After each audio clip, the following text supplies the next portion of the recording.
Baik, auzubillah minasyaitonirrajim. Bismillahirrahmanirrahim. Assalamualaikum warahmatullahi wabarakatuh. Waalaikumsalam. Maaf, suara saya bisa terdengar ya? Bisa Ustadz.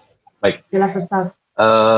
Saya di spotlight aja tuh biar layarnya satu saya aja gitu. Sekarang kan belum spotlight ya? Sudah belum?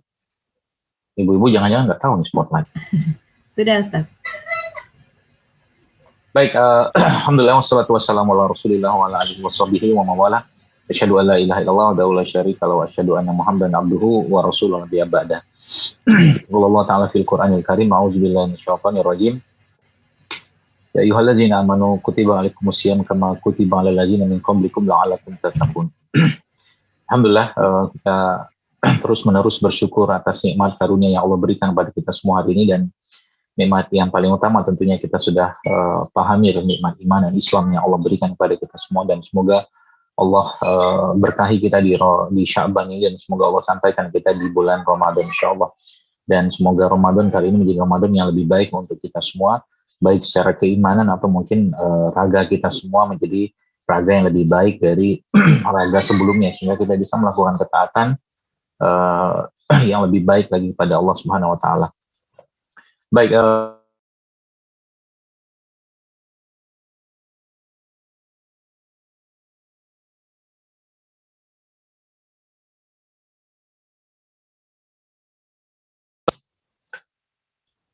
Muslimah Emerald, mudah-mudahan apa yang akan saya sampaikan ini bermanfaat, dan tentunya harapan besar saya adalah bisa diterapkan di waktu terbaik kita di Ramadan nanti.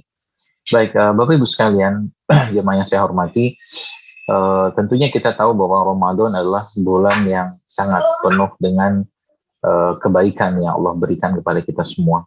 Dan Ramadan adalah bulan di mana kita sejatinya lebih banyak menyibukkan lagi dengan ibadah-ibadah. Jadi kalau kita betul-betul memanfaatkan Ramadan tahun ini dengan atau menjadi Ramadan yang lebih baik dari Ramadan sebelumnya, maka satu pesan saya saja kepada, atau nasihat saya kepada diri saya sendiri dan Bapak Ibu atau jamaah sekalian menyaksikan video ini, mari kita sederhanakan makanan kita selama Ramadan itu dulu. Karena kalau boleh saya sampaikan ya, dan kita melihat keadaan penyakit umat Islam saat ini ya, di luar penyakit-penyakit yang berhubungan dengan emosi atau kejiwaan, penyakit raga umumnya disebabkan oleh karenanya berlimpahnya atau berlebihannya dalam urusan makanan, sehingga di mana-mana kita melihat penyakit-penyakit seperti ya degeneratif, stroke, kencing manis, darah tinggi, dan penyakit-penyakit degeneratif yang lainnya, bahkan kanker sekalipun, itu sebenarnya tidak bukan karena berlebihannya manusia di zaman-zaman sekarang ini dalam urusan makanan. Maka Ramadan ya harusnya menjadi bulan untuk menyederhanakan hal tersebut ya. Dan ini bisa kita mulai dari sekarang, dari bulan Sya'ban ya. Ya, kita menyampaikan kepada keluarga, kepada istri, pada suami, pada anak-anak atau anggota keluarga di rumah untuk betul-betul mempersiapkan Ramadan menjadi bulan yang kita sibuk dengan ibadah ya, bukan sibuk dengan makanan, bukan sibuk dengan minuman. Kalaulah katakanlah makanan minuman tadi mau kita buat juga, berikanlah yang terbaik pada orang-orang lain. Kita sudah alhamdulillah Allah sudah berikan rezeki pada kita selama 11 bulan katakanlah di luar Ramadan, kita diberikan kemampuan untuk makan yang enak, mungkin yang lezat, yang sehat juga. Maka Ramadan kali ini harusnya menjadi bulan di mana kita lebih sibuk untuk bagaimana membersihkan jiwa kita, membersihkan hati kita, memperbaharui iman kita. Itulah esensi Ramadan yang sebenarnya. Dan dalam surat Al-Baqarah yang sering kita baca ada kata-kata yang buat saya itu cukup menarik ya, karena Allah di situ menyebutkan wa in tasumu khairul lakum in kuntum ta'lamun. Jadi puasa itu jauh lebih baik untukmu jika kamu mengetahui. Jadi subhanallah, saya waktu melihat atau membaca kalimat atau firman Allah ini, saya merasa ada suatu pesan ya dari Allah kepada kita semua tentang puasa ya. Dan berpuasa itu lebih baik bagimu jika kau mengetahui. Artinya kalau mengetahui gitu kan, kalau nggak mengetahui berarti nggak tahu jadi manfaat dari puasa tadi. Jadi jemaah sekalian, maka nanti saya akan jelaskan ya sebenarnya apa sih harus kita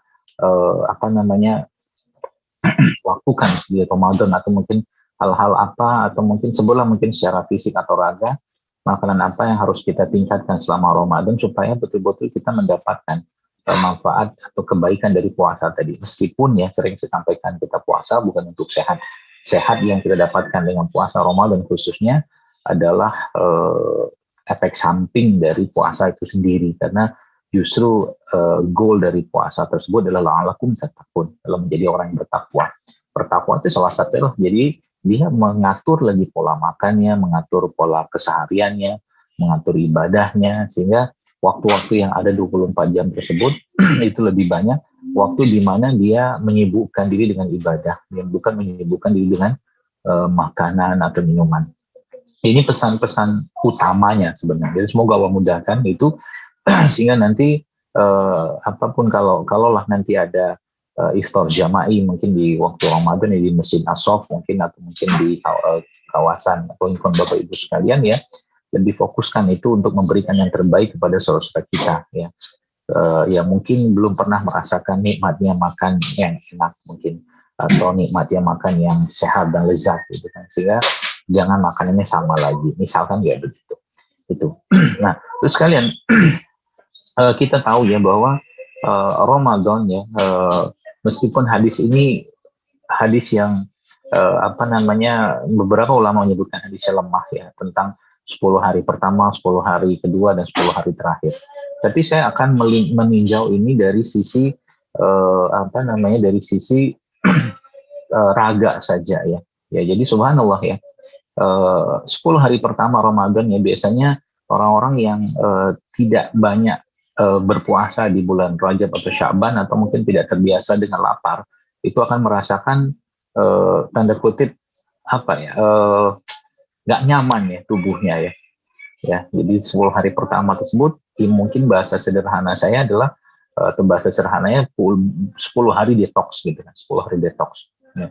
Maka di 10 hari ini Bapak Ibu sekalian ya, kita betul-betul fokus ya, ibarat kata membayangkan satu saluran air ya yang banyak tumpukan sampah di sana.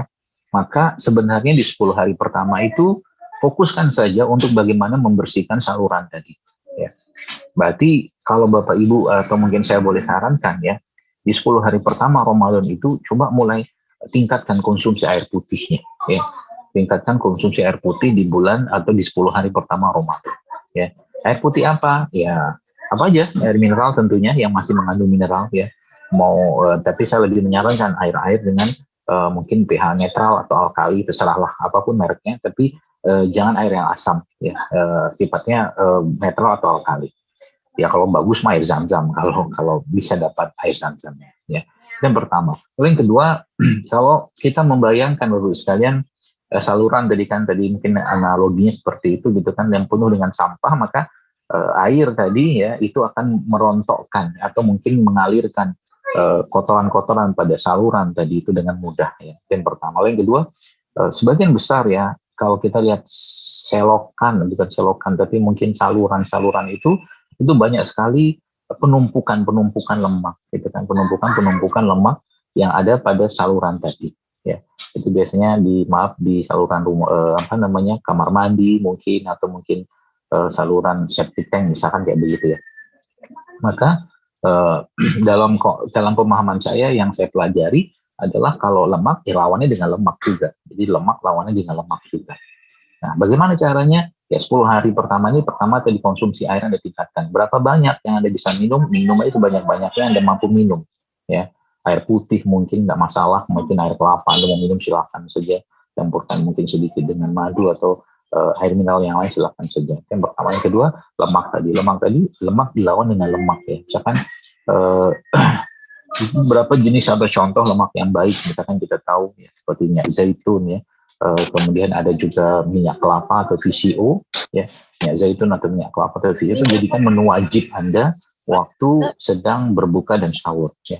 Jadi minyak zaitun atau mungkin VCO itu jadikan menu wajib Anda waktu buka dan sahur. Bisa diminum langsung atau mungkin Anda jadikan itu bagian dari makanan.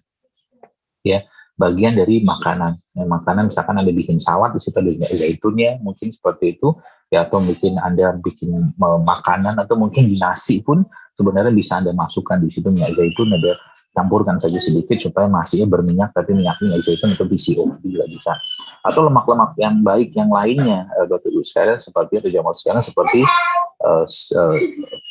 santan ya. Santan itu sebenarnya bagus ya, lemak yang bagus ya.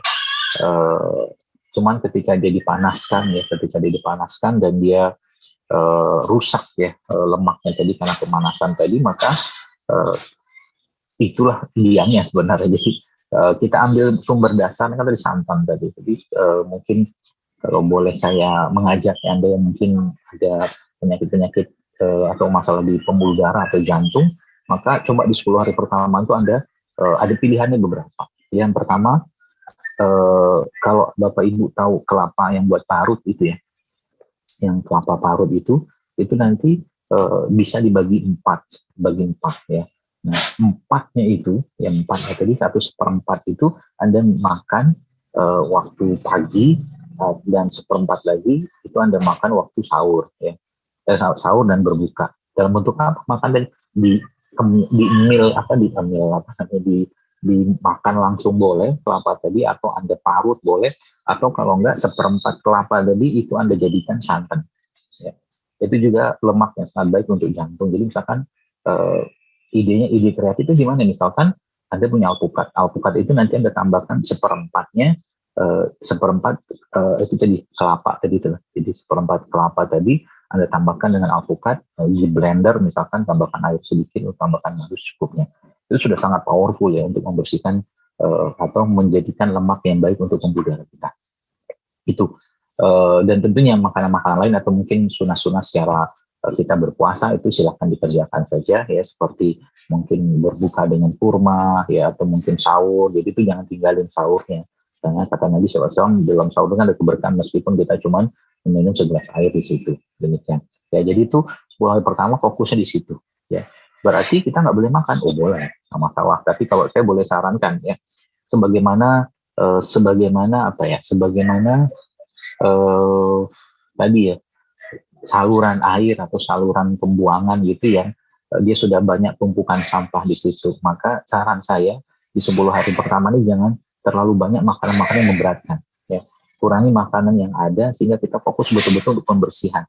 Dan insya Allah dengan niatan puasa yang ikhlas ya, dan mengharap Allah Subhanahu Wa Taala, maka sebenarnya nggak perlu khawatir ya nanti kelaparan atau bahkan pingsan atau nggak akan terjadi itu. Karena memang apalagi ketika kita sahur itu kita juga bisa berdoa pada Allah, ya Allah cukupkan makanku ini untuk bisa aku beribadah kepadamu dengan optimal, dengan maksimal hari ini. Itu kita bisa sampai dengan waktu sahur. Sehingga nanti tubuh kita terbiasa dengan kalori yang terbatas yang kita lakukan waktu sahur tadi ya, atau mungkin waktu berbuka. Itu rulesnya lah kalau mungkin. Berarti bagaimana caranya agar kita bisa tetap stabil tadi ya, makanan-makanan yang tinggi kalori itu ya Anda mulai kurangi selama 10 hari pertama itu. Yang tinggi kalori itu ya tentunya ya makanan-makanan yang tidak banyak mengandung gizi tinggi yang sering kita sampaikan ya, misalkan tepung-tepungan ya, gula pasir, minyak goreng gitu kan. Nah, bisa ada ganti dengan makanan, cuman itu dibatasi banget dan kita betul-betul fokus untuk pembersihan saja.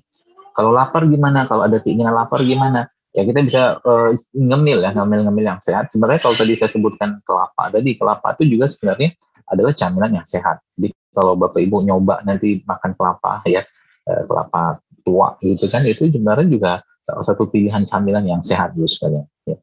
Pilihan camilan yang sehat yang selain mengenyangkan, dia juga sangat baik untuk memperbaiki fungsi jantung. Itu saya banyak mendapatkan ya sebuah mungkin testimoni juga dari orang-orang yang ketika mereka rutinkan memakan lemak yang baik di kelapa ini, ternyata jantungnya membaik gitu kan. Itu. Nah, termasuk herbal-herbal yang sifatnya membantu atau mungkin sayuran-sayuran sifatnya membantu membersihkan ya, mendetoks ya. Seperti sayuran apa? Sayuran-sayuran yang Kalau mungkin di dunia sayur mayur itu namanya cruciferous ya, sayuran seperti brokoli ya itu juga atau mungkin asparagus, nanti bisa di browsing ya, cruciferous salah satu jenis sayuran yang sangat baik kita konsumsi di waktu 10 hari pertama Ramadan. Ini bukan sesuatu yang mutlak atau wajib. Ini saya memberikan itu saja ya, panduan supaya benar-benar kita bisa cukup energinya cukup, kalorinya cukup, juga tidak berlebihan juga, tapi badan kita tuh dalam keadaan terdetoks dengan sempurna ketika 10 hari pertama. Ya baik, itu 10 hari pertama kurang lebih kayak begitu ya. Ya kurma atau madu atau apapun silahkan saja, dan minum juga termasuk herbal-herbal yang sifatnya mengencerkan darah ya, seperti habatus sauda ya, habatus sauda juga bisa Bapak Ibu konsumsi ya, atau mungkin herbal-herbal atau rimpang-rimpangan yang sifatnya mengencerkan darah, atau rempah-rempah juga bisa seperti bawang-bawangan itu bawang merah, bawang putih, bawang bombay, nanti bisa dimasak dalam bentuk sayuran, nanti kuahnya diminum, itu juga insya Allah akan sangat baik untuk melancarkan atau mengencerkan aliran darah. Itu 10 hari pertama.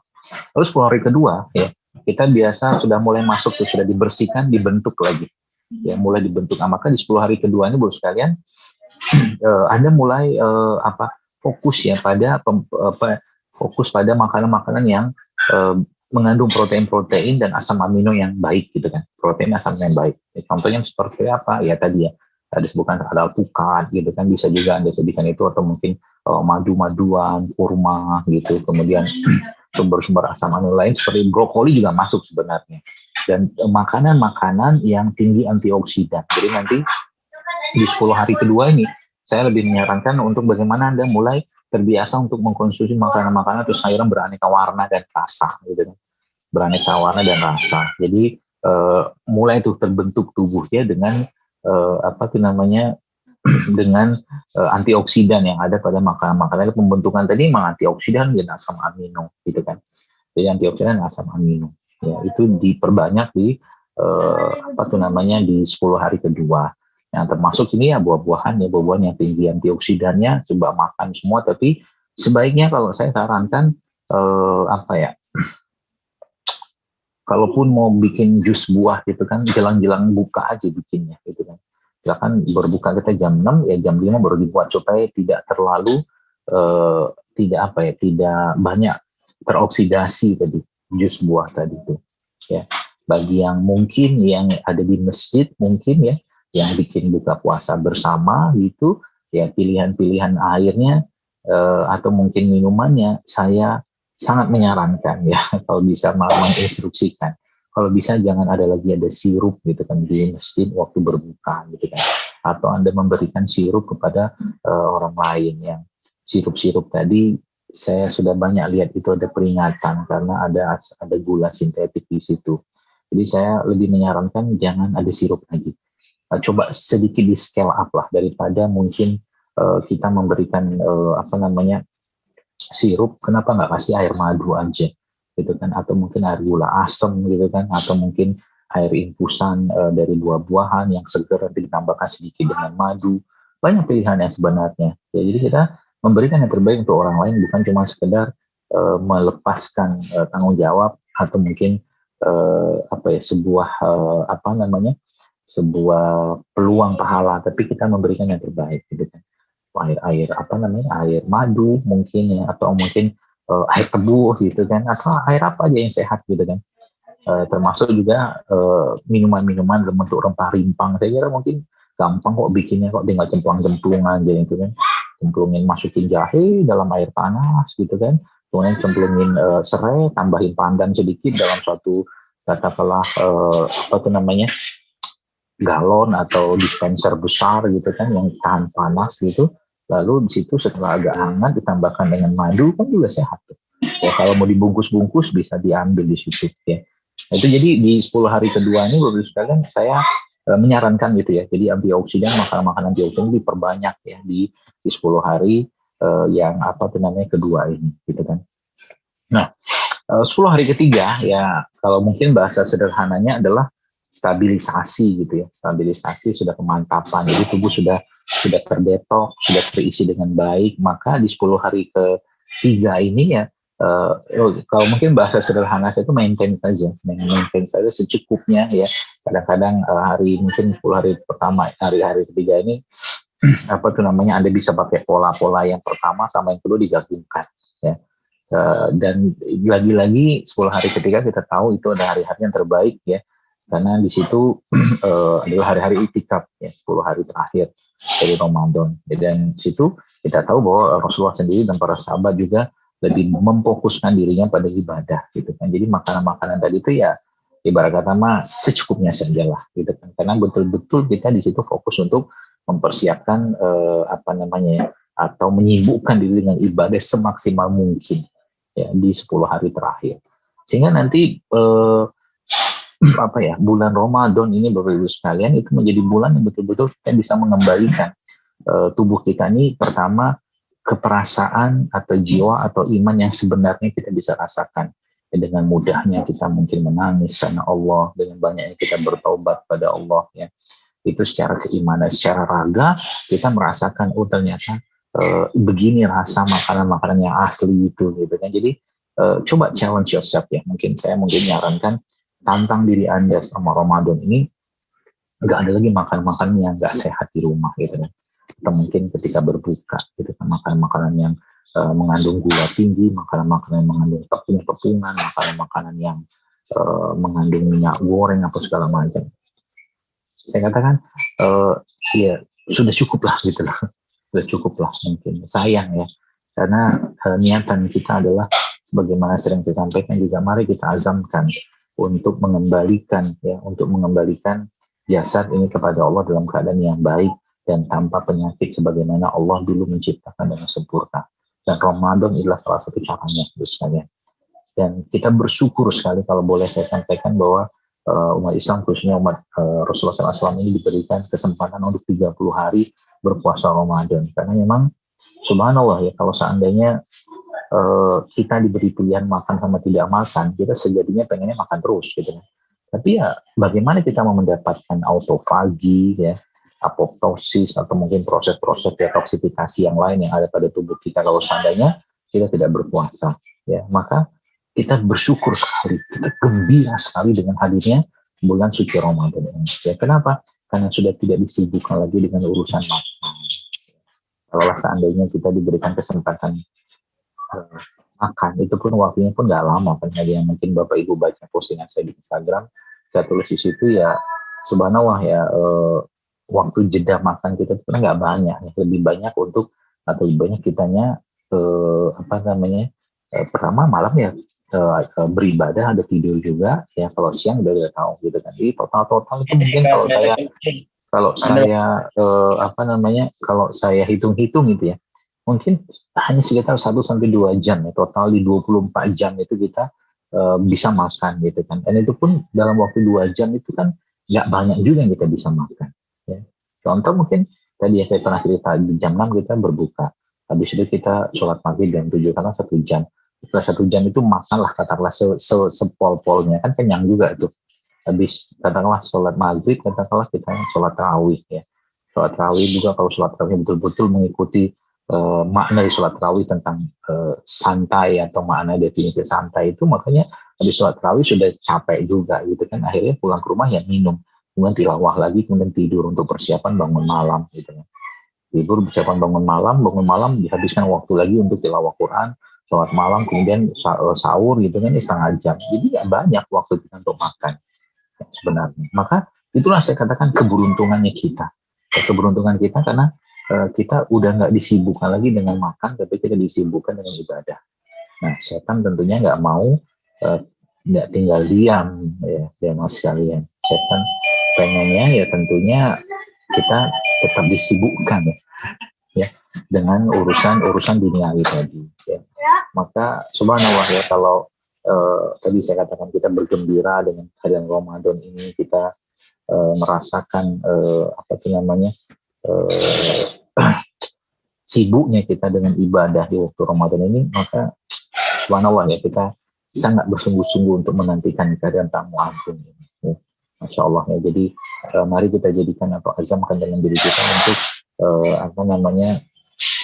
menjadikan Ramadan kali ini Ramadan yang lebih baik. Ya, termasuk satu hal yang mungkin saya ingin menantang Bapak Ibu sekalian. Kita tahu bahwa orang-orang soleh di zaman dahulu ya, mereka itu betul-betul fokus dengan ibadah selama Ramadan. Bahkan ada yang mereka sholat malam itu dari sejak bulan sejak sholat Isya ya, itu sampai sholat subuh itu tambah dengan sahurnya. Jadi satu malam itu betul-betul mereka sibuk dengan ibadah. Ya. Kenapa kita nggak ngelakuin itu? Ya, sekarang handphone sudah bisa sholat sunnah, kita bisa lihat handphone juga, atau mungkin pakai partitur, nanti pakai Al-Quran besar ya. Kita mencoba untuk sholat berlama-lama dalam sholat kita. Ya, tantang diri kita untuk betul-betul bisa dekat dengan Al-Quran selama Ramadan. Syukur-syukur kalau bisa tembus khatam Quran 3 hari gitu kan. Alhamdulillah, Masya Allah, dengan satu harinya 10 juz gitu kan. Itu Masya Allah ya. Bisa sebenarnya kalau 10 juz, kurang lebih 5 jam ya. 10 juz itu kurang lebih 5 jam. Kalau dipaksain juga bisa. Jadi 10 hari pertama, nanti tambah lagi nanti dengan ngejar lagi di 10 hari terakhir. Ya, subhanallah ya. Jadi itu mungkin kurang lebih gambarannya apa yang harus kita lakukan atau mungkin kita konsumsi selama Ramadan ya. Jadi konsumsi yang paling banyak nanti adalah Al-Quran ya. Dan dikutip, makanlah Al-Quran sesering mungkin waktu Ramadan ya. Anda mulai sibukkan dengan Al-Quran dan minta keberkahan dengan kepada Allah dari Al-Quran, entah itu menghafalnya atau tilawahnya ya, atau mentadaburinya macam-macam, karena itu saatnya kita memberikan asupan yang terbaik kepada jiwa kita, pada diri kita, pada iman kita melalui Al-Quran di bulan Ramadan. Dan makanan-makanan pun yang sehat dan baik sekalipun batasi selama Ramadan. Saya kira mungkin demikian yang bisa disampaikan. Masih ada waktu mungkin beberapa saat ke depan, saya kembali lagi pada moderator untuk mungkin kalau ada yang tanya jawab. Demikian mungkin. Assalamualaikum warahmatullahi wabarakatuh. Waalaikumsalam warahmatullahi wabarakatuh, Dr. Zaidul Akbar. Jadi kepada jamaah, apabila ada pertanyaan, mohon dapat ditulis di kolom chat. Nanti akan kami bacakan dan dijawab oleh Dr. Syukran.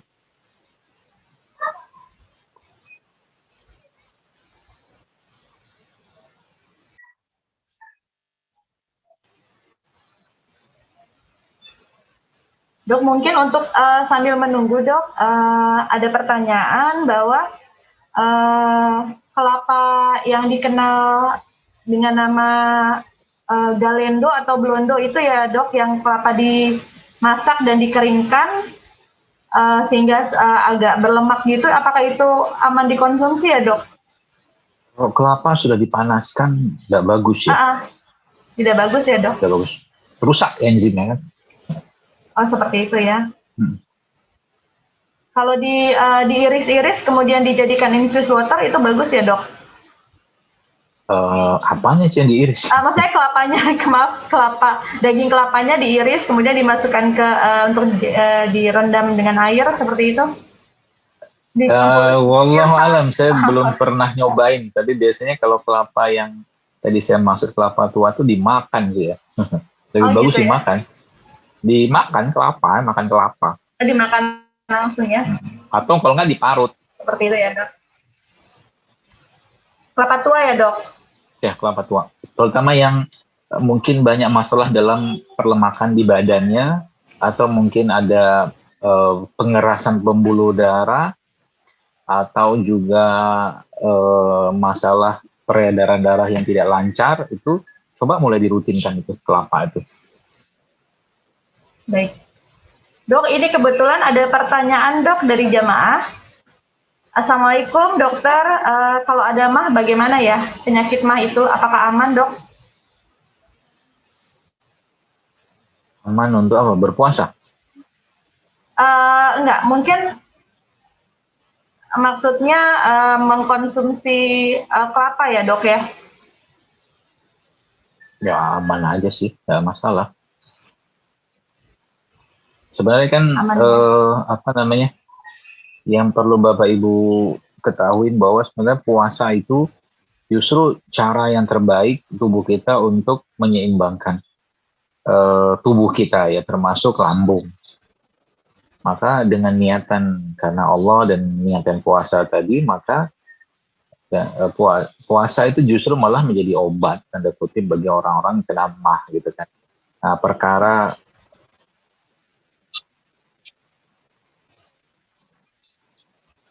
makanannya apa yang mereka bisa makan atau mereka konsumsi, yaitu tinggal sesuaikan saja. Misalkan dia memang perlu asupan misalkan karbohidrat, ya tetap asup karbohidrat yang sehat, yang bagus gitu ya.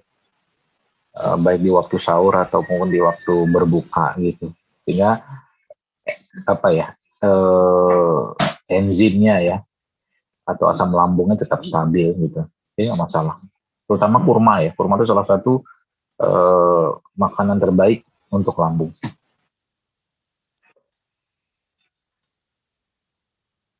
Assalamualaikum Dokter Zaidul, izin bertanya, kalau misal di 10 hari pertama tadi perbanyak air putih dan lemak sehat, bagaimana dengan konsumsi nasi? Apakah ada ketentuan atau memang harus dihilangkan? Nasi, apakah harus dihilangkan atau bagaimana? Syukran, Dok. Jangan dihilangkan. Ya, shalom. Jadi jangan dihilangkan, tapi carilah nasi-nasi yang tinggi serat ya. Dan pilihan nasi itu kan banyak ya, seperti kalau Bapak Ibu dapatkan nasi-nasi atau beras coklat gitu kan, atau beras merah, beras hitam, atau juga sorghum, itu juga merupakan bahan bahan karbohidrat yang sangat baik dan tinggi seratnya.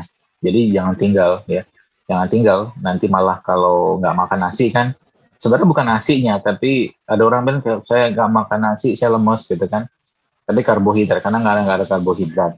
Bagi orang-orang yang nggak terbiasa dengan nggak masuk karbohidrat ya, apalagi mungkin masih belum cukup keyakinan tanda kutipnya dia, maka tetap konsumsi ya, tapi jangan terlalu berlebihan ya.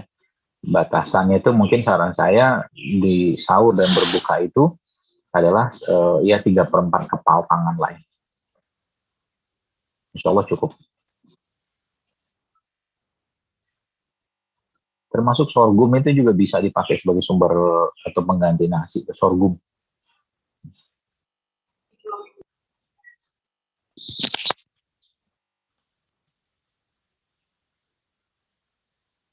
Saya tidak makan santan, sangat menghindari kelapa juga, karena sakit lambung dan takut sampai sekarang. Itu bagaimana ya doknya? Jadi menghindari santan dan kelapa gitu. Kenapa menghindari? Ada pertanyaan. Suami saya tidak makan santan, sangat menghindari santan, kelapa juga dihindari karena sakit lambung dan takut sampai sekarang. Seperti itu, Dok. Ya. Baik, sebenarnya tidak masalah sih. Yang jelas perlu diluruskan sedikit bahwa kalau santan yang dimaksud adalah santan yang sudah dipanaskan seperti dalam opor atau mungkin makanan-makanan yang pakai santan, itu sih iya, itu tidak baik ya. Tapi kalau santan yang saya maksud di sini adalah santan murni gitu kan, itu sebenarnya nggak masalah. Nah, cuman memang beberapa orang-orang nggak cukup atau mungkin nggak bisa menerima perutnya dengan itu tadi. Kan bisa diganti dengan hal yang tadi kan saya sempat cerita tentang alpukat. Nah, itu kan alpukat lemak juga tuh. Jadi alpukat itu lemak juga, sehingga nanti mungkin selama Ramadan coba mulai dimasukkan alpukat sebagai salah satu sumber makanan, baik itu di berbuka atau sahur.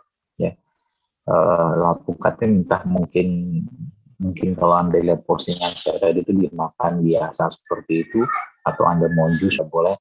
ya itu tidak masalah. Atau mungkin mau di jus juga tambahkan sedikit sama air jahe juga nggak apa, sehingga nanti alpukarnya terasa lebih hangat sifatnya gitu kan, itu tidak masalah juga. Yang penting kalau tadi ya yang saya sampaikan tadi ya, kita fokus betul-betul untuk melakukan detoksifikasi pada lambung, ya, seperti itu. Ya, baik, syukran dok. Ada lagi dok, ini ada pertanyaan. Dokter izin bertanya bagaimana untuk pasien diabetes, makanan apa yang sebaiknya dimakan dan dihindari saat puasa? Untuk pasien diabetes dok. Sebenarnya gini Bapak-Ibu sekalian ya, jadi sebenarnya konsepnya itu adalah kita makan yang benar gitu aja ya. Jadi kalau orang diabetes misalkan dia tetap butuh karbohidrat, ya makanlah karbohidrat ya. Tapi karbohidrat yang sehat ya. Contoh karbohidrat sehat itu seperti apa? Ya tadi ya, beras coklat, beras merah, beras hitam, atau sorghum juga bisa, atau mungkin umbi-umbian juga bisa. Itu tetap ada konsumsi ya. Kenapa? Nanti supaya badannya tidak kaget, ya, badannya tidak kaget. Jadi tetap konsumsi saja karbo-karbo itu di waktu sahur atau berbuka, misalkan seperti itu. Itu yang pertama. Lalu yang kedua, makanan-makanan yang berserat ya, makanan-makanan yang berserat tinggi itu coba mulai biasakan dikonsumsi selama Ramadan, seperti rumput laut ya, atau mungkin kolang-kaling atau cincau yang masih hijau, itu juga baik ya dikonsumsi, tapi bukan dalam bentuk es campur ya.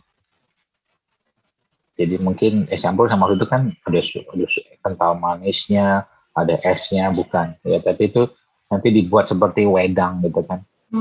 Atau mungkin kalau saya dulu nyoba itu bikin itu ya, ada kolang-kaling, ada rumput laut ya, ada cincau, nanti ditambahkan sedikit dengan alpukat, tambahkan sedikit sama madu saja, yaitu gula aren sedikit ya, itu insya Allah enak dan tetap bergizi gitu kan. Jadi termasuk juga sayuran-sayuran. Jadi ketika bicara tentang diabetes misalkan ya, fokus ke itu aja, memperbaiki sensitivitas insulin sebenarnya.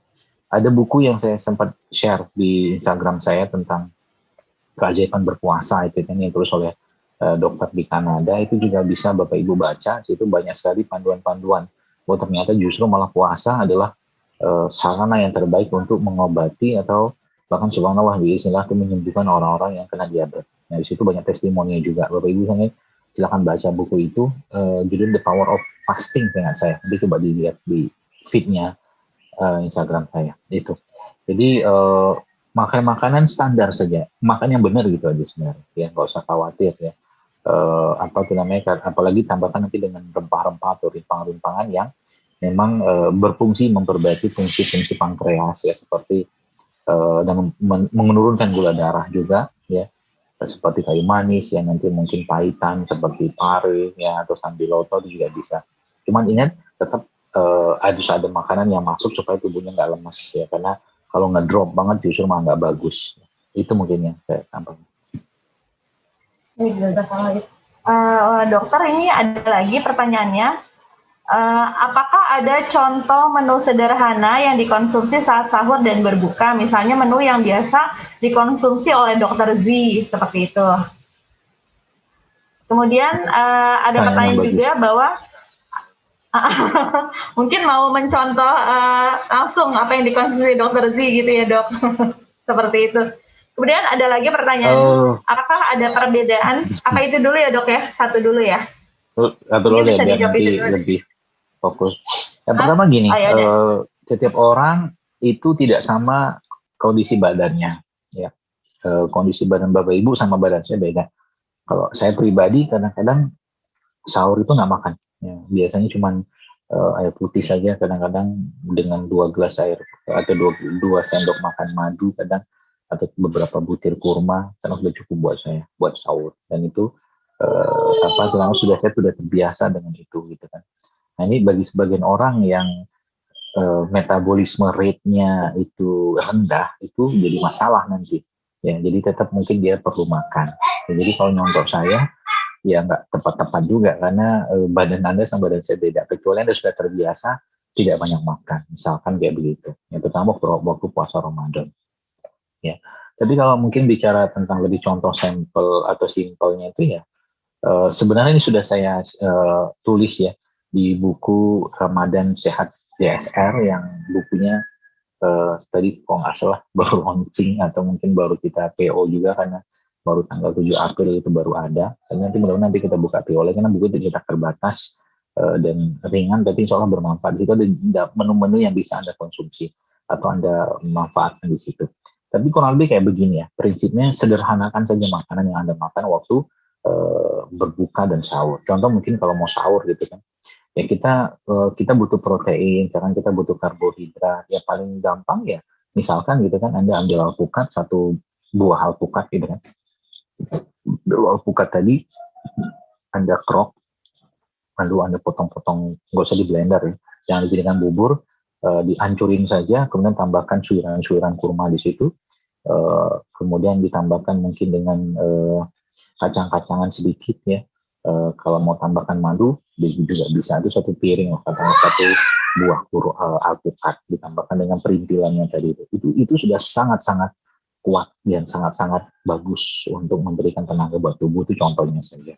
Apalagi habis itu Anda minum air putih atau minum madu atau mungkin minum rempah-rempah rimpang-rimpang gitu kan, ya jahe, kunyit, ya apa segala macam gitu, atau mungkin juga minum minyak-minyakan, ya zaitun atau VCO tadi juga sangat sangat bisa ya, memberikan kekuatan ke tubuh kita di di waktu sahur. Itu contohnya ya, sederhana aja ya, jadi nggak usah ribet-ribet gitu kan. Telur juga sama gitu kan, misalkan Anda pengen menu sederhana gitu kan, ya udah telur kampung misalkan atau telur yang sehat gitu kan, karena banyak telur nggak sehat juga gitu kan, telur ayam ya itu ya direbus ya, mungkin direbus dengan atau mungkin dimasak dengan api kecil supaya nggak rusak, kemudian Anda makan, tambahkan sambal sedikit, tambahkan beberapa sayur-sayur lalapan sedikit, kasih sambal, udah cukup gitu. Kayak begitu. Jadi sederhanain aja makanannya, nggak usah berlebihan karena fokus kita bukan ke makanan ya. Yang penting tubuhnya tetap fit ya, tetap bisa beribadah dengan baik dan gak lemes, dan itu semua dimulai dari mindset kita tentang puasa itu sendiri ya. Seperti itu mungkin. Baik dok, ada pertanyaan lagi, apakah perbedaan khasiat jahe lokal dengan jahe impor? Seperti itu. Nggak tahu saya. Mungkin apakah ada perbedaannya nih dok, lokal dan impor? Jadi kalau secara filosofinya, kalau saya lebih memahami bahwa makanan yang terbaik bagi suatu penduduk itu yang ada di tempat itu gitu kan. Jadi kalau orang Indonesia ya makan produk kita aja, kecuali itu ada disebutkan dalam Al-Quran ataupun hadis yang memang di tempat kita nggak ada gitu kan. Misalkan contoh mungkin habat sauda gitu kan, di Indonesia kan nggak tumbuh gitu kan. Habat sauda terbaik di mana? Nah, itu Ethiopia ya, saya tahu di Habasyi itu kan, itu salah satunya. Ya kurma juga sama, kurma yang tumbuh di Indonesia tidak akan sama kualitasnya, saya tahu ya, dengan kurma yang tumbuh di Timur Tengah. Meskipun dia bisa tumbuh di sini karena karakter musim kita kan berbeda, atau karakter iklim kita kan berbeda gitu kan. Jadi kalau saya pribadi ya, kalau diberi pilihan antara jahe lokal sama jahe impor, saya akan pilih jahe lokal aja. Karena pilihan jahe di Indonesia juga banyak, ada jahe merah, ada jahe gajah, jahe emprit gitu kan. Nah itu kan dengan rasa yang berbeda, apalagi tumbuhnya di tempat-tempat yang bersih dan tidak terkontaminasi gitu kan. Seperti misalkan di dekat-dekat gunung berapi gitu kan. Itu juga merupakan atau mungkin tanaman-tanaman atau tumbuhan yang sangat baik ya, secara kandungan nutrisi yang saya tahu. Gitu.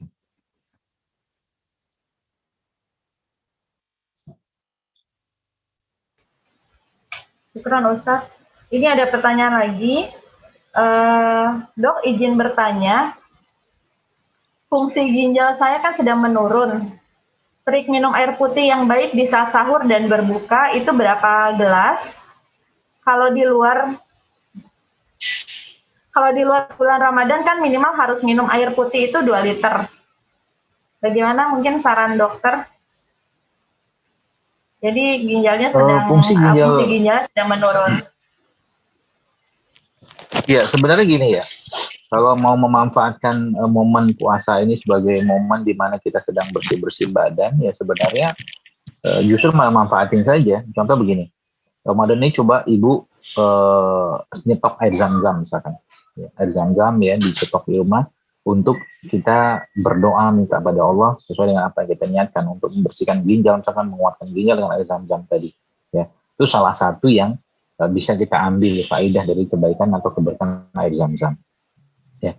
Nah, lalu berapa banyak harus kita minum? Ya, saya tidak tahu apakah ibu sudah berkonsultasi dulu dengan mungkin dokter ya atau mungkin herbalis dulu, herbalis ya maaf gitu, tentang berapa banyak yang ibu harus minum gitu kan. Tapi kalau tidak ada batasan, ya saya kira mungkin 1 liter ya itu sudah sangat cukup ya untuk, atau mungkin 1,5 liter gitu.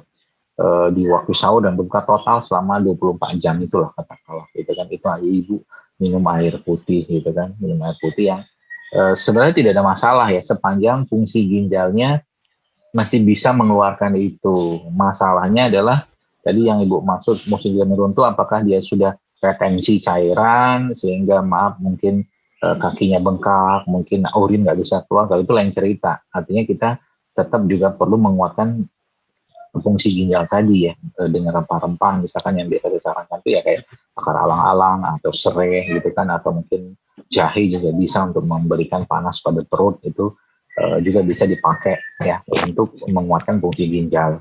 Itu yang saya pahami. Demikian mungkin. Ya baik. Syukran Ustadz. Ini lagi ada pertanyaan. Putra saya usia 13 tahun. Setiap pagi selalu minum susu. Dan pada saat Ramadan, baiknya susunya itu diminum saat buka atau sahur ya dok? Kalau susunya susu sapi kemasan sih saya tidak menyarankan sih. Kalau saya lebih menyarankan susunya pun pertama kalau memang bapak ibu yang masih memberikan susu sapi kepada anak Anda, saran saya cari susu sapi yang organik ya. Organik itu maksudnya sapinya tumbuh alami, atau mungkin bahasa simpel tuh grass fed gitu kan. Grass fed sapinya itu makan rumput gitu kan, bukan sapi-sapi kandangan gitu. Itu saran saya ya. Nggak tahu itu di Indonesia ada apa tidak, seperti susu-susu yang ada di Selandia Baru tuh seperti itu. Tapi kalau tidak pun ya Anda bisa alihkan ke beberapa jenis susu yang lain seperti susu kambing gitu ya, atau mungkin susu-susu kacang-kacangan, itu juga insya Allah nggak masalah ya, bisa Anda berikan pada anak gitu kan. Atau mungkin juga dulu kan zaman susu susah ya, susu susah itu orang tua memberikan air tajin. Air tajin itu kan kalau dilihatnya kan mirip susu juga ya. Air tajin kalau bapak ibu jamaah sekalian buatnya pakai beras merah atau beras coklat atau beras hitam itu wangi sekali ya. Jadi dibikin kental gitu, nanti setelah agak hangat dimasukkan madu dan garam sedikit, insya Allah akan sangat baik untuk menjadi nutrisi buat lambungnya ya. Dan jangan juga termakan dengan bahasa iklan tentang susu sumber kalsium. Sumber kalsium itu buahnya kan minta ampun ya, bukan hanya di susu gitu kan. Jadi kita minum susu pun kita pilih-pilih, jangan sampai minum susu yang apalagi sudah susu-susu yang fortifikasi dan formulir yang udah kemasan ya. Saya tidak menyarankan kalau itu ya, apalagi dimakan atau diminum dalam konteks itu untuk menguatkan tulang segala macam ya. Kalau saya memahaminya tidak seperti itu gitu kan. Jadi kalaupun mau minum susu adalah susu yang lebih baik dan lebih gampang diserap, jangan susu kambing gitu. Baik. Syukran Ustadz. Ini ada pertanyaan lagi. Assalamualaikum Ustadz, izin bertanya, kalau untuk sakit mah baiknya konsumsi apa saat Ramadan? Tadi udah dijawab ya Ustadz ya. Dan apakah boleh berkumur dengan obat kumur karena mengurangi bau mulut saat berpuasa nanti? Mungkin aman atau tidak ya untuk berkumur itu dok dengan obat kumur? Pertama begini loh jamaah sekalian, mulut kita itu adalah baunya muncul dari perut ya, dari lambung atau pencernaan atau usus kita. Malah sebenarnya ketika orang yang sedang berpuasa itu ya memang akan muncul bau itu ya, karena tidak ada makanan masuk gitu kan. Tapi kalau saya pribadi nggak usah terlalu ribet dengan itu gitu kan. Fokuskan saja di waktu berbuka dan sahur dengan makanan-makanan yang sehat, sehingga keseimbangan atau pH lambung atau pH tubuh kita itu stabil. Itu yang paling utama. Lalu yang kedua, lebih baik ya Anda mungkin biasakan untuk bersiwak gitu kan, terutama di waktu-waktu yang disunahkan atau dicontohkan Nabi SAW waktu bulan Ramadan ya, atau mungkin waktu-waktu umum ya seperti mau sholat atau habis wudhu, nah itu kan disunahkan untuk kita bersiwak. Itu juga salah satu cara yang sangat baik untuk membersihkan pelak-pelak di gigi dan mengharumkan mulut juga. Kalaulah seandainya Anda mau berkumur-kumur ya, saran saya jangan dibiasakan di waktu Ramadan karena khawatirnya nanti malah justru air itu tertelan ya. Jadi nggak perlu kumur-kumur, ya kumur-kumur kita cukup 5 kali itu dengan air waktu kita sedang berwudu atau mungkin sholat sunnah kan udah cukup sebenarnya insya Allah. Ya, jadi pun kalau mau kumur-kumur juga, dan saya tidak menyarankan menggunakan obat-obat kumur yang ya banyak beredar ya. Nah, itu mendingan buat obat kumur sendiri saja ya. Kumur-kumur dengan obat dengan kumur-kumur alami gitu kan, misalkan dengan air madu ya, atau air sirih mungkin, atau air mint juga bisa, atau mungkin juga dengan VCO atau minyak kelapa, itu yang kita sebut dengan oil pulling namanya. Jadi itu bisa berkumur-kumur selama 15 menit dengan menggunakan minyak kelapa. Itu juga sangat baik untuk membersihkan gigi kita. Tapi itu dikerjakannya tidak dalam keadaan berpuasa saran saya, karena sudah cukuplah dengan dengan kumur-kumur waktu kita sedang berwudu. Itu mungkin Allah. Ini ada lagi pertanyaan. Assalamualaikum dokter, untuk resep yang digunakan untuk nasi putih itu digoreng dulu atau bagaimana ya dok? Digoreng. Jangan digoreng lah. Kan tadi kan bahasannya jangan ada minyak. Jangan ada minyak ya dok ya, walaupun minyak kelapa juga ya dok. Iya, sebaiknya sih coba dikurangi saja sih ya makanan-makanan yang mengandung minyak ya selama Ramadan ya. Kalaupun Anda perlu minum minyak, maka minyaknya itu diminum saja. VCO diminum, zaitun diminum gitu kan. Itu lebih baik kalau saya. Tapi kalau nanti kebiasaan dengan lidah kita nanti masalahnya. Jadi kalau mau makan nasi, makan saja. Ya, kalaupun mau dibikin nasi goreng gitu kan, ya bukan nasi goreng sih, tapi mungkin nasi sangrai. Ada beberapa video saya yang menjelaskan tentang bikin nasi seperti nasi goreng, tapi bukan nasi goreng ya. Karena nggak panas juga api.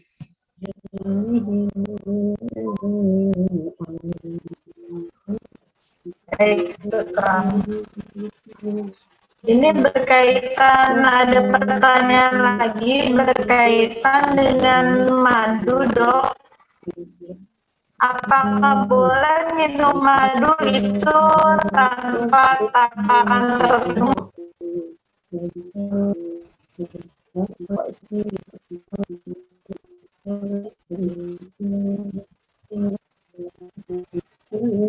Gimana dok? Kurang diulang ya.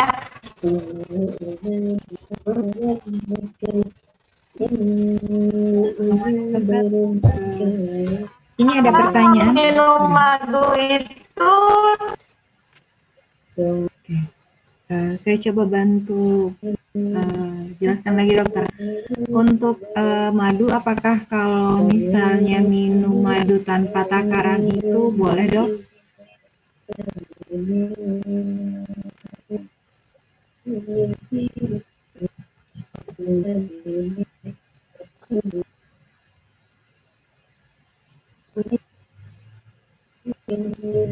Oke. Tanpa takaran ini kira-kira berapa banyak ya? Kalau misalkan gini ya, kita minum madu dari misalkan langsung dari botol, misalkan nggak boleh juga sih, kurang bagus ya. Blok itu kan sekali teguk itu nggak masalah sebenarnya. Tapi kalau yang dimaksudnya tanpa takaran sekali minum itu katakanlah satu botol yang isinya 300 mili atau 300 gram madu, itu ya berlebihan menurut saya.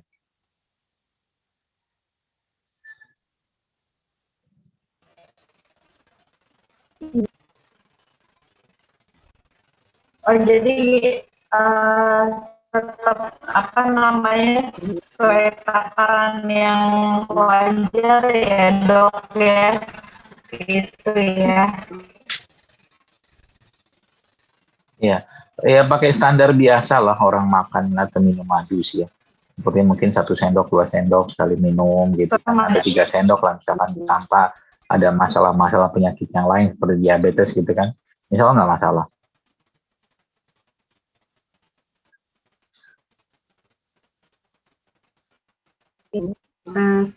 Pertanyaan berikutnya dok, kalau misalnya Ya. Sudah tidak terbiasa makan nasi saat bulan Ramadan, karbohidrat pengganti nasi yang terbaik apa ya dok?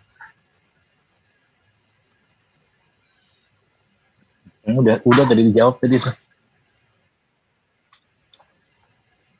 Pertama umbi-umbian ya seperti ubi cilembu mungkin atau singkong itu juga boleh, atau ubi jalar itu boleh ya. Kemudian kentang juga boleh ya. Kemudian tadi saya sebutkan ada sorghum juga boleh ya. Beras merah, beras hitam atau beras coklat juga boleh ya. Kalau memang nggak biasa makan nasi ya, itu jenis beras yang lain yang masih tinggi serat. Sebenarnya yang perlu Bapak Ibu pahami adalah bukan nasinya ya, tapi kita membatasi karbohidratnya. Karena kalau nasinya bagus dan sehat dan berserat ya silakan aja makan ya. Tapi yang ada saran itu kan nasi kan atau beras yang umum kan sudah banyak logam beratnya. Jadi kalau Anda bisa mendapatkan beras yang sehat ya, kayak saya di rumah menggunakan beras coklat gitu kan, atau beras yang masih ada kulit arinya, itu masuk ke tubuh nggak terlalu berat. Jadi itu insya Allah aman. Ya tadi, dan beberapa pilihan karbohidratnya saya dijelaskan tadi ya, tentang mungkin umbi-umbian, ubi jalar, ubi rebus, ubi jalar, ubi singkong gitu kan, itu juga bisa. Ya. Dan sorghum tadi juga bisa, salah satu sumber karbo yang sangat baik juga. Ya. Oke, baik, terima kasih dok. Ini ada pertanyaan lagi dok terkait dengan autoimun. Kalau untuk di bulan Ramadan itu kan bagaimana ya dok bagusnya penanganannya untuk yang rematik autoimun? Sebenarnya gini Bapak Ibu sekalian, autoimun itu kan justru malah keseimbangan ya sistem imun dalam tubuh kita. Jadi Ramadan ya perlu yang Anda harus kuatkan baik-baik atau tanamkan baik-baik, justru malah bulan memperbaiki atau memperbarui sistem imun kita. Jadi puasa Ramadan khususnya adalah bulan yang sangat baik justru malah dalam memperbaiki orang-orang dengan kondisi autoimun gitu kan. Nah, perkaranya adalah bagaimana kita memperbaiki itu dengan menggunakan konsep-konsep makanan-makanan yang baik gitu kan ya. Maka selama Ramadan itu beberapa saran saya mungkin berorang-orang yang autoimun gitu kan, nah, coba mulai masukkan dalam menu makan Anda. Tapi ini orang awam juga masalah itu probiotik ya kan. Probiotik itu masuk dalam menu makan Anda selama Ramadan ya. Kemudian makanan-makanan menyebabkan imunitasnya kacau gitu kan ya, seperti makanan olahan, makanan kemasan ya, termasuk di sini juga tepung-tepung ya, gula apa segala macam, itu juga di stop semua selama Ramadan.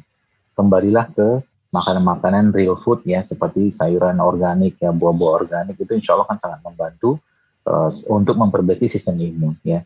Dan yang tidak kalah pentingnya adalah tadi saya sebutkan di awal tentang memanfaatkan keberkahan air zam-zam selama Ramadan untuk memperbaiki penyakit kita dengan keyakinan ya kepada Allah Subhanahu Wa Taala bahwa zam-zam itu bisa menyembuhkan dengan izin Allah jika kita meyakininya. Itu salah satu yang saya sarankan. Dan beberapa herbal-herbal yang biasa saya sarankan juga buat orang-orang autoimun ya, seperti ya serai mungkin ya, atau jahe juga bisa Anda konsumsi untuk memperbaiki sistem imunnya ya, termasuk habatus sauda juga sebagai salah satu imunomodulator ya.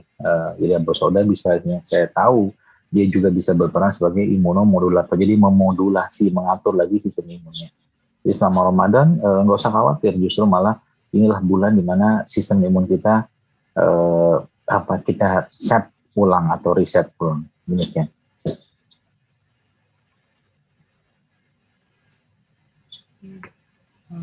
Baik dok. Ini maaf dok, ada lagi yang bertanya.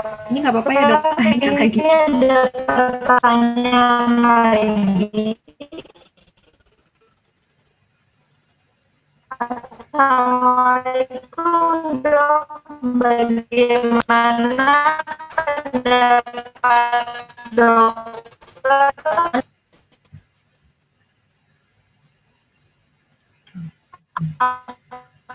Suaranya putus-putus ya. Iya, iya, maaf dok, sebentar.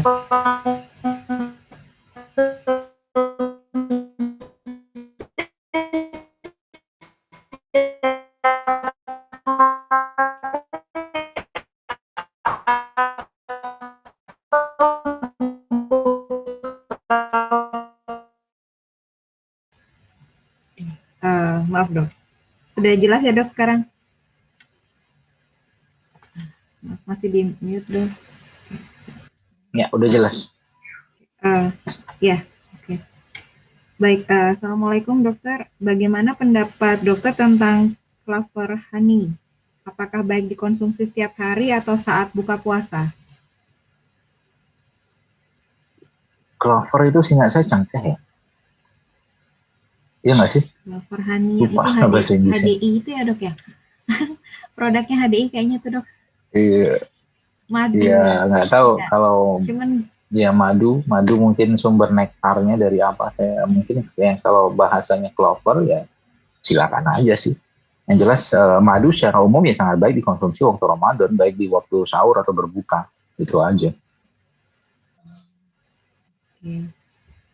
Baik dok. Terus tadi yang terkait dengan santan murni itu dok, kelapa parut yang diperas dengan air putih yang sudah matang atau air mentah dok?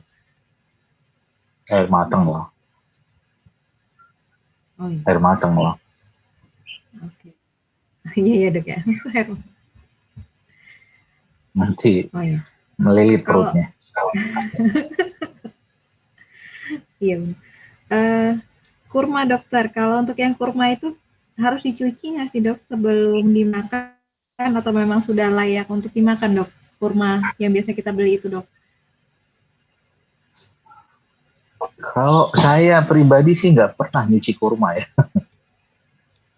Kalau saya sih ya. Kalau beli kurma biasanya juga langsung saja ya saya makan gitu kurmanya. Apalagi mungkin kurma-kurma yang pakai tangkai kayak kurma-kurma tumis gitu.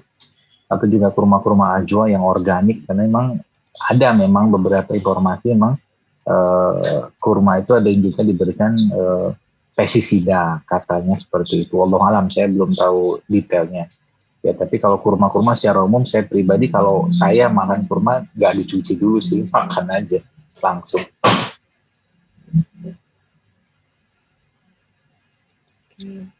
Baik dok, makasih buat penjelasannya. Kalau tadi ini masih masalah madu dok, kalau madu itu lebih baik, apa benar lebih baik jangan menyimpan madu di dalam kulkas dan jangan menggunakan sendok berbahan stainless? Lebih baik berbahan plastik, sendok plastik itu dok maksudnya dok?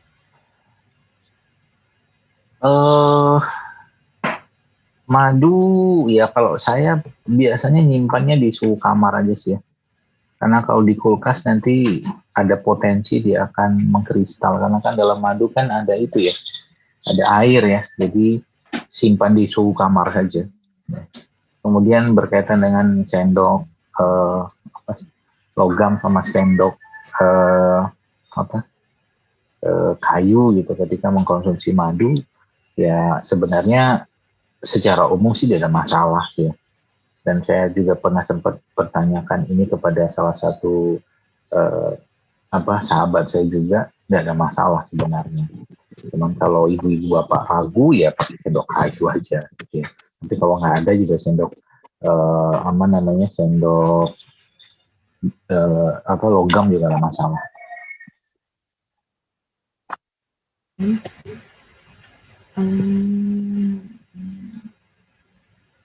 Dokter mau bertanya, untuk probiotik yang bagus dikonsumsi, apa jenisnya dok? Susah saya menyebut merek nanti. Yakult dok. Bukan. Yakult. Ya kalau yang tadi ibu sebutin itu cuma satu strain bakterinya. Nanti saya WA aja. Tambah ibu yang MC ini siapa? Ibu Widya.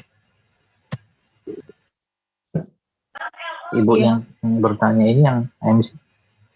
Oh iya, Ibu ya, Mira, Bu Lydia atau Widya. iya. Saya dengan Mira, Dok. Oh, Bu Mira. Oke. Nanti saya saya kasih tahu. WA aja. Oke, baik, Dok. Terima kasih. Mira, dok. Mira, dok.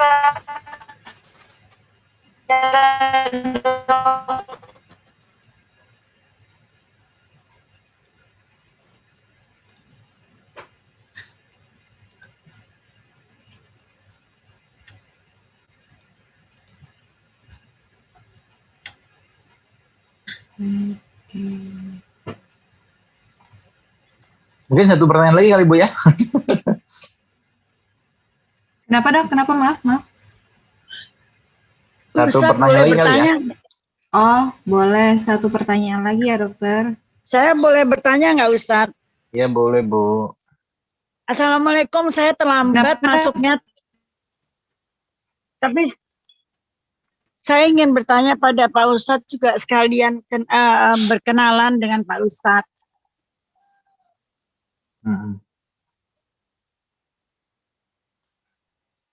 Silakan Bu. Pak Ustadz, kok ini suaranya gini ya?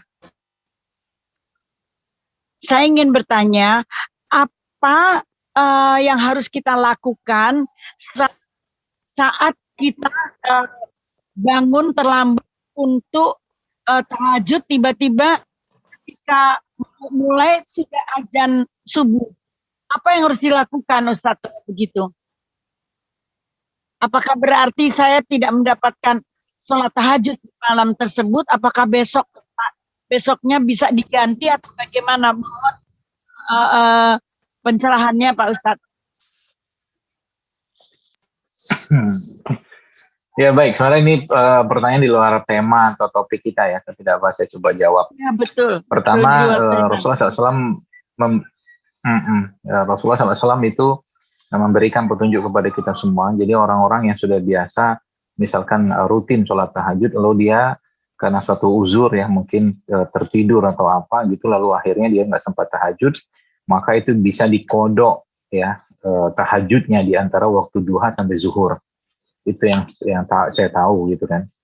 Jadi ketika seseorang ya sudah terlewatkan tahajud di malam hari dan dia sudah terbiasa sholat tahajud ya dalam kesehariannya, maka itu bisa dikodok di waktu duha sampai ke waktu zuhur. Demikian.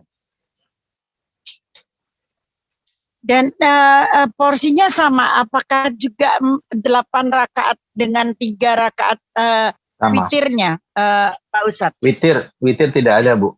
Witir tidak ada, tahajudnya aja. Oh, jadi tahajudnya saja 4 kali 2 rakaat itu ya, Pak Ustadz? Tahajudnya aja. Oh, ya. Baik, terima kasih Pak Ustadz. Sama-sama, Bu.